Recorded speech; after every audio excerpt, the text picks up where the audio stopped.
everybody. We're here today for another series of pro tips with Cole Sand, Bassmaster Elite Pro. Today we're going to talk about our money sticks, our stick bait, our Cinco style bait. Want to talk to you a little bit about that. You hear about it all across the country. It's something, I've got a little buddy of mine around, it's a young kid I coached in football, and all he throws is that bait all the time, from year round. Doesn't matter where he's fishing, what pond he's at, he's throwing it. And he's like, Coach, I catch them on it all the time. So is there a time of year that a money stick won't work for catching bass?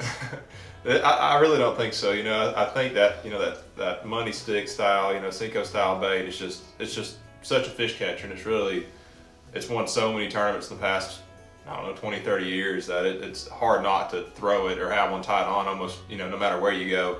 The only exception I'll say, when it gets super, super cold in the wintertime, it might not work great on some lakes, but some lakes like Florida, that's the bait you're going to want to have tied on. Yeah, it doesn't have to sink down in 30 feet of water to catch them. They're still tucked up tight against that grass.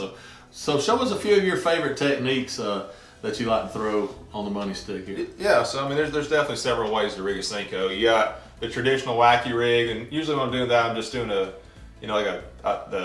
5-inch money stick and just rigging it somewhat in the middle. Sometimes I will kind of stagger to one side or the other just to give it a unique fall, but that's always a good one to throw, especially around the spawn.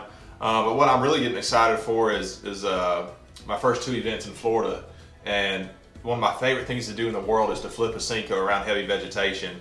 And the cool thing about the money stick is it's in a 5-inch and a 6-inch. And in Florida, when they're really biting, one way you kind of separate yourself from other anglers is throwing that little bit bigger one. But when I'm flipping it, usually use like a 3/8 ounce tungsten. And I usually use a straight shank hook, which is a little bit different than I might do if I was just blind casting it on a grass flat. But just kind of rig it straight up that straight shank. And what's cool about the money sticks, there's a recessed groove to put the tip of your hook point in, and just kind of protects your bait a little bit, maybe get a few more fish catches out of it, and maybe even a little bit better hookup ratio. But usually this is a 4/0 here that I usually use for the 5-inch money stick. A lot of times with a 6-inch I'll go up to a 5/0 or even a 6/0. So love flipping that around vegetation. And then how I actually caught a lot of fish this past year in my opens and really helped me qualify for the Elite Series was throwing the 5-inch money stick, giving it a really small, like an 1/8 ounce or even a 16th ounce tungsten, then Texas rigging it, drop the hook, but Texas rigging it pretty much, EWG hook, and just casting it and fishing it really slow. Because when that thing falls, it's just a real natural quiver, especially on a really light weight. And it's one of the things, man, you can catch them on docks, grass, brush, it don't matter. Cinco will get you bit. Yeah. Now you say you fish that without weight on something like that, with a Texas rig style like that? I will some, but typically I'm going with a little weight, like an 1/8 or even a 16th. Just something to help you cast a little bit more than anything. Right.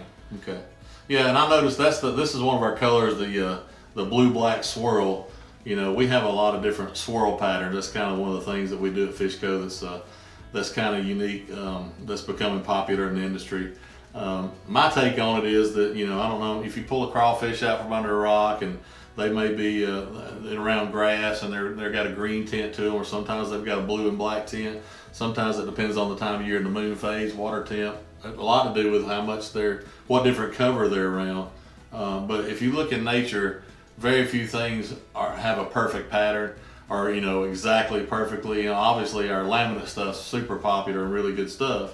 But to me, anything that's in a crawfish family and those bait family, they have a chameleon type effect to where they can blend in with what's in their surroundings. I know I've been in the boat, and so was Philip. Philip had a great picture of a fish he caught up on Watts Bar a couple of years ago, and the crawfish that came out of that grass area he was fishing was it was so close to green pumpkin with some bright yellow flake mixed in it, but it's not a perfect line like you're going to see on a lot of laminates. It's just splotches here and there, and I think that's just nature's way of making these things that are predatory creatures have some defense mechanisms. So I think that plays in a lot. I know one of your favorites is the green pumpkin blue swirl. Bill Payne, one of our other pros, that's a guide up in North Georgia, he loves the craw orange swirl. It's not just coincidence that that's some of y'all's favorite baits. I think it's just a breakup camo pattern almost that gives the bait a more natural look to it.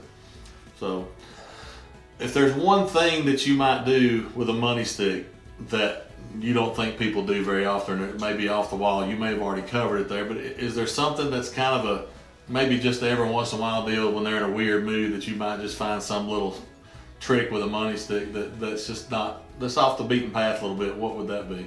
Yeah, there's a couple things I'll say. There's probably two things to do that maybe not everybody does. One, I'll actually sometimes punch this bait, through hydrilla or hyacinth. I've caught them good punching a Senko. A lot of people use a creature bait, but a Senko is just kind of a streamlined deal, and that's something one of my Florida buddies taught me.